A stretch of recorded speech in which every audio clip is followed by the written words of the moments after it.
So we're in a mess, and we need to understand what is behind this mess that we're seeing play out right before our eyes within the human leadership of the church. So it makes a lot of sense to bring in the guy who wrote the book, Infiltration, the plot to destroy the church from within, to help us put some of these pieces together. Dr. Taylor Marshall, thank you for being with us. How are you today?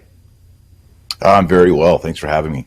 Yeah, it's a great blessing to have you with us. For those that are paying attention even a little bit, we're seeing a human leadership within the Catholic Church that, based on their actions and inactions, what they're saying, what they're not saying, seem to be much more anti-Catholic than Catholic when it comes to upholding and serving the deposit of faith, the authoritative magisterial teachings of the Church on faith and morals, and this from the top in the Vatican to the disasters that you find on the ground in most every diocese. Your thesis on a planned and executed communist Freemasonic infiltration of the church over the past 150 years makes a lot of sense when you seek explanations for how we got to where we are today. How did you first come to put these pieces together yourself?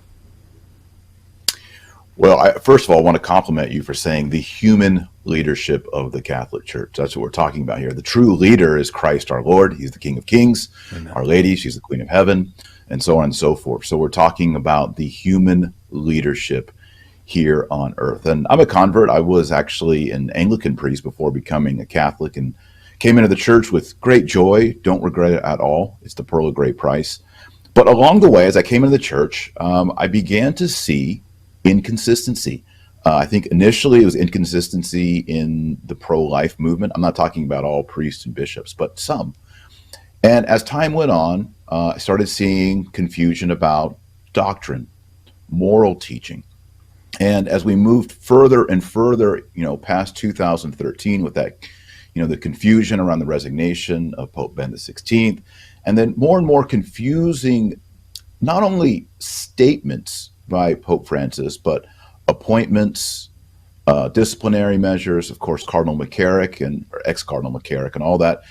It raises the question, I think, for a convert like me or for a cradle Catholic is, why are we seeing the human leadership of the Catholic Church steer the bark of Peter, the church, in a direction that doesn't seem consistent with Catholicism of the last or the previous 1900 years? And so I began to do research, and a lot of people will say, well, it's just Vatican II. And I think that's a major part of it. But if you look at the story and you look at the trends, these changes, these infiltrations, these modifications actually extend back into the 1800s.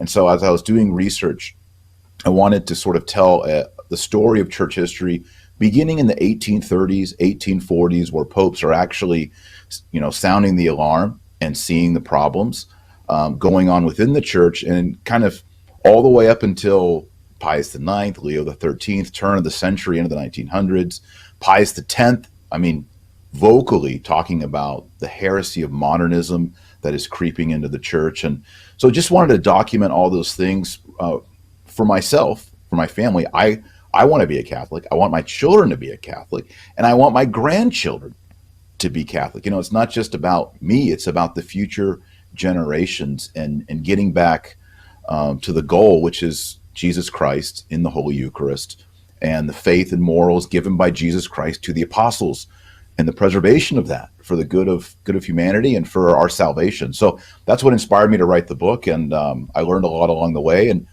when it first came out, people said, wow, this is kind of a conspiracy theory. But I think over the past 2 years, it's become more of a conspiracy fact. People are seeing that something is dreadfully wrong in the human leadership of the church.